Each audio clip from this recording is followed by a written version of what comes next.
La réduction des limites de vitesse impacte-t-elle le nombre de morts sur les routes européennes ? Environ 75% des villes européennes ayant instauré des limitations à 30 km/h dans des zones ciblées ont signalé une baisse du nombre de morts et de blessés sur les routes.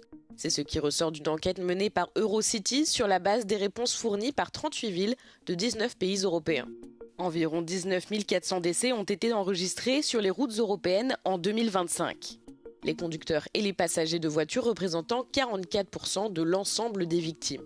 La plupart des villes ont donné la priorité à la réduction des vitesses dans des zones spécifiques, telles que les zones résidentielles, les centres historiques ou les abords d'écoles. Tandis que 57% des villes ont déclaré que plus de la moitié de leur réseau routier est désormais soumis à des limitations de vitesse inférieures à 50 km/h. Plus de 9 de ces villes sur 10 ont fait état d'effets positifs à court et moyen terme.